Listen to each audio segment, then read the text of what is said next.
ñoo leen di nuyu di leen jaajëfal yéen ñiy suivre chaîne bi di Xalaat TV ñu leen di dalalaat ci seen jàngatu bés bi. te nag dañuy ñëw ci histoire boo xamante ni chaque année ci période bii ñu bëgg ci def vidéo mais souvent dañu am ay ngànt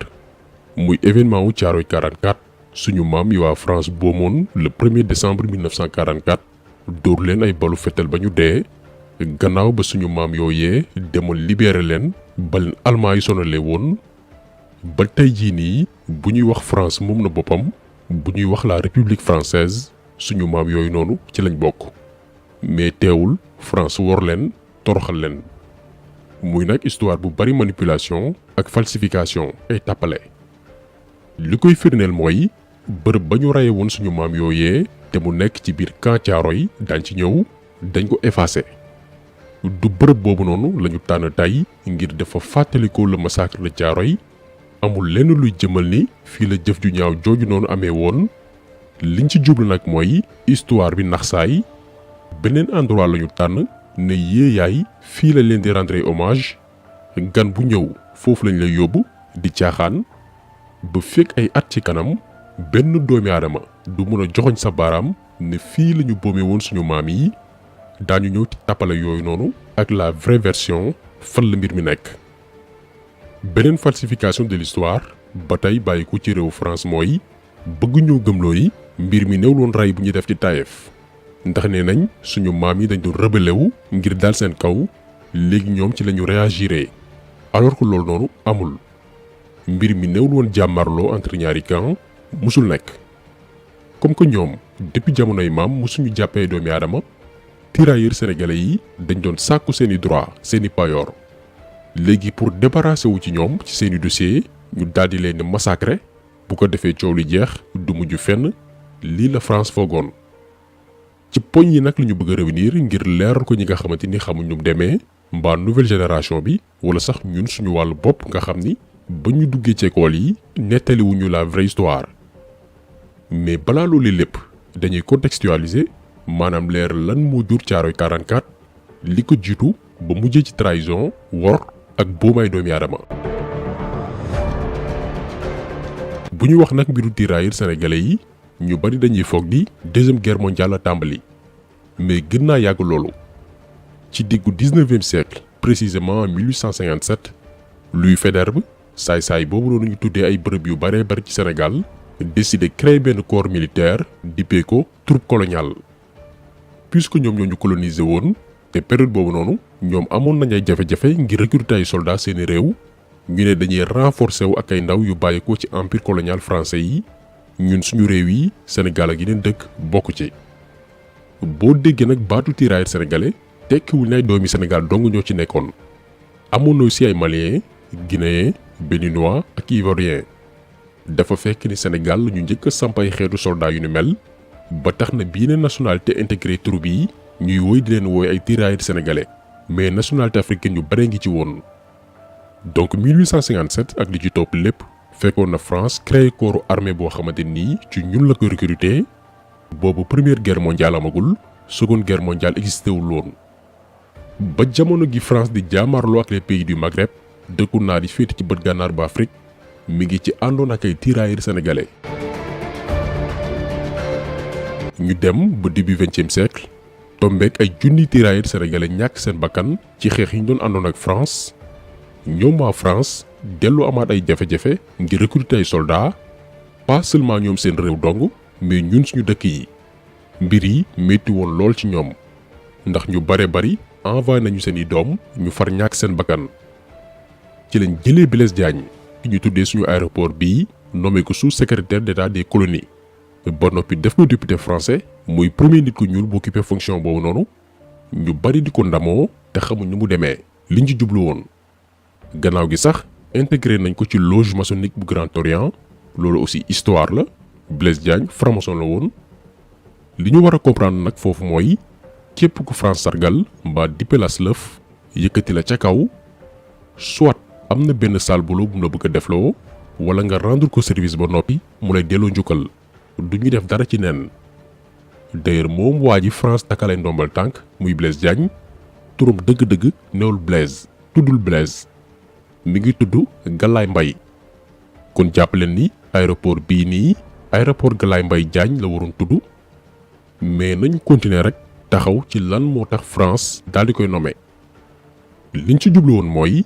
comme que France amoon ay jafe-jafe ngir recruter ay soldats ci suñu réew yi ndax kenn nangootul sa doom dem di dee ci àll bi moom Blaise Diagne la ñu yónni muy nit ku ñuul comme ñun ngir mu mën a waxtaan ba convaincre ay mbokkam ngir ñu dem xeexal France. la ko tàmbalee février jàpp août 1918 juróom benn weer Blaise Diagne wër na Sénégal Mali Guinée Côte d'Ivoire Bénin mbooleem réew yi France colonisé woon fu ne Blaise Diagne dëgg na fa tànkam ngir recruter leen ay soldats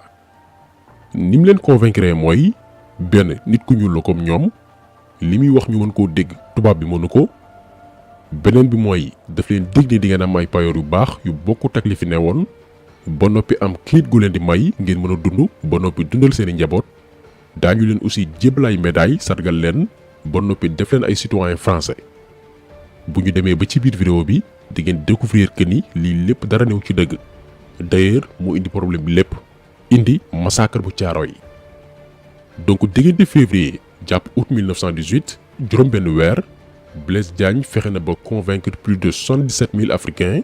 juróom-ñaar fukk ak juróom-ñaari junni doomi Afrique Blaise Diagne convaincre na leen ba ñu dem xeexal France ci jàmmaarloo yi namb dëgmal.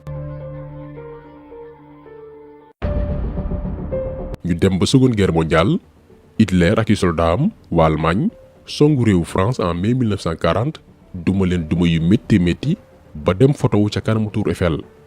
muy benn ci défaite yi gën a mag ci histoire bu France ñu téye seeni soldats yu baree bari diggante bi ñu yóbbu suñuy maam les tirailleurs sénégalais ngir ñu dem dimbali leen jàmmaarloo yooyu moom amul benn naatable suñuy maam yi lañ daan jiital ñooy nekk ca kanam soldats français yi làqatu ca gannaaw ba nu ñuy yeggee ci dernière année wu seconde guerre mondiale boobu négociation yi tàmbali na ngir jàmmam gannaaw ba ñu libéré France mbir yi commencé neex ci la ñu tàmbalee gis ay tànki bukki atum 1944 ñu décidé retirer soldats noirs yi ngir ñu bañ a jaxasoo ak troupes françaises yi seppi leen opération boobu noonu ñi ngi ko dippee woon opération de blanchiment ba xeexee taxarnaase woon noirs yi doon nekk ci kanam ñoom la ñuy jiital ba ñu libéré nag France ba noppi général de Gaulle ci boppam moo jël décision remplacer 15 000 tirailleurs sénégalais ak ay doomi France ñooñu la ñu jël léegi teg leen ca kanam comme si que ñoom ñooy jàmbaar yi libéré France ñoom boo demee seeni réew lii la ñuy jàngal seeni doom fekk boobu tànki wor mi ngi tàmbalee juddu ñu ber suñu maam yi nëbb leen ci ay camp français ba noppi démobiliser leen démobilisation boo ko déggee ci jargon maanaam kàllaama armée mooy amatoo maqaama soldat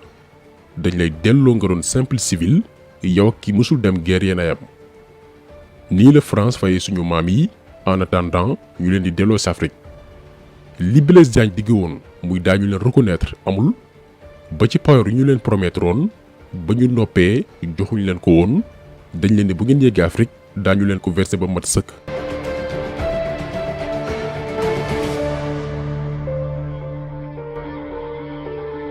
novembre 1944 lañ tàmbali opération delloosi tirailleurs sénégalais yi même période boobu noonu la ñu indi lépp junni soldats noirs ca camp Thiaroye doonoon camp de transit maanaam fi ñu dajale tirailleurs sénégalais yi laataa ku nekk di dellu sa kër nee naa leen amoon ay sénégalais ay maliens ay guinéens ivoiriens ak yeneen nationalité léegi nag balaa ku nekk di dellu fa nga bàyyi ko faaw France fay leen li leen ameel foofu nag la beneen njuuj njaaj tàmbaliwaat mi ngi mel ni tey ñu war la fay 1000 euros xam nga 1000 euros boo ko weccee jamono jii en franc CFA dafay nekk 655 000 parce que benn euro boo ko convertiree dafay nekk 655 francs léegi France li mu waroon fay suñu maam yi boobu euro amul woon franc français moo amoon franc français boobu nag benn boo ci jël boo ko weccee en franc CFA dafay nekk bu ci nekk 500 francs CFA maanaam tirailleurs sénégalais boo jël buñ la waroon fay 1000 francs français boo ko weccee dafay nekk 500 000 francs CFA réewu France ne moom au lieu que mu koy wecc bu ci nekk 500 francs dafay def taux 250 francs maanaam ku waroon am 500 000 250 000 ngay am lii moo indi coow li tirailleurs yi lànk ba tëdd ci suuf ne ñoom duñu quitté camp Thiaroye tànk fay ñu leen seen koppar ba mat sëkk. ñoo ngi ci bésu 1er décembre 1944 jàmmarloo amul dara amul 9 heures du matin France renforcé wak ay gendarme indaale char de combat dóor ko ci kaw ay tirailleurs sénégalais ba ñu sedd guy ñoo xam ni dañ doon sàkku seeni payoor xeexuñ yor ñaay ngànnaay. lii waral ni xeex amul woon confrontation amu fu woon massacre bi matul 1 minute ci ay seconde la leen dóor ay balu fetal bañ sedd guy ñaar ñuy xeex surtout bu dee ni dañ ne ku nekk dafa yor ngànnaay jàmmaarloo yi lu mu néew dina durer ay simili wala ay heure. kon version bi nga xam ni France joxe na ko ni tirailleurs yi dañ doon rebellé wu amul seeni droit lañ doon laaj ñu bett leen fajar boom leen li mooy dëgg. bilan bi nag ba tey kenn mënu laa wax exactement ñaata ñoo ci ñàkk seen bakkan ndax dañ leen rey ba noppi sul leen fañ leen reyee muy biir camp Thiaroye. France moom xam na ñaata ñoo ci dee mais ba léegi nii dafa lànk bañ wax dëgg bi mi ngi seen archive ñu lànk bañ ko génnee. beneen falsification de l'histoire tàppale gu ñu amal ci li xewoon camp Thiaroye mooy tey boo bëggoon dem fa mbiri amee woon muy biir camp militaire bi nekk Thiaroye fa ñu reye woon suñu maam yi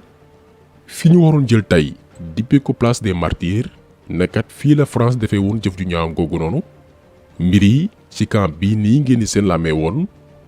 boo jëlee autoroute à péage génnee sorti poste Thiaroye quelques mètres nga dugg ci biir camp bi lii lépp ngeen di seen ci camp militaire bi la bokk. d'après des sources parti bi janoog waa Batpara la massacre bi amee woon mais fii amul benn édifice encore mooy luy jëmal ni massacre de Thiaroye zone bii la xewee woon dañoo bàyyi camp militaire bii lépp fa mbiri amee woon jéggi autoroute à péage jéggi route nationale ñëw fii nii ngeen di seen def ko cimetière des tirailleurs sénégalais. chaque année fii la ñuy ñëw organiser ay cérémonie di caaxaan gan bu ñëw Sénégal di laaj massacre de Thiaroye fii lañ lay indi alors que fa mbiri xewee woon feneen la. fii nga xam ni fa la France dafay jëf yu ñaaw bi ba noppi suul fi suñuy maam fa la vrai cimetière bi nekk mais kenn xam ko. voilà ni ñuy falsifier l'histoire parce que ba tey France nangu reconnaître li mu def mi ngi ci ay caaxaan en complice ak suñu réew yi. bu ngeen gisee nag histoire yu mel ni Thiaroye 44 am solo mooy dafa am benn tuuma gu muy teggi par rapport ak ndax ñun Afrique war nañu mën a wotal suñu bopp suñu kaaraange. tey ñoo ngi wax wàllum terrorisme biir Afrique ñu bari jàpp ne bu dul France Afrique du ci mën a génn te moonte France boobilee jamono gi mu gënee woon métti première et seconde guerre mondiale mbaa sax li ko jiitu fekkoon na ñoom France ñu am ay école militaire yu mag a mag di former ay soldats yu xarañ mais ñooñu noonu dañoo sonnoon ba ñëw ci ñun ñii nga xamante ni mosuñoo xam ni ñu téye fetal ñoo leen ci génnee. suñu maam yi nekkoon Afrique mosuñoo fréquenté benn école militaire ñoo dem dimbali leen soldats français yi génnee ci ay Saint-Cyr ak ay yeneen école làqatu ci ginnaaw ne ay xale. lii histoire la boo xamante ni France da koy weddi di ko nier te génération yu bees yi ak yi ñëw dañ ko war a xam. te Thiaroye 44 benn la ci événement yu koy jëmal mais endroit ba mu xewee woon actuellement ñu ngi koy jéem a éliminer ba fi quelques années dootuñ ko déggati dafay disparaître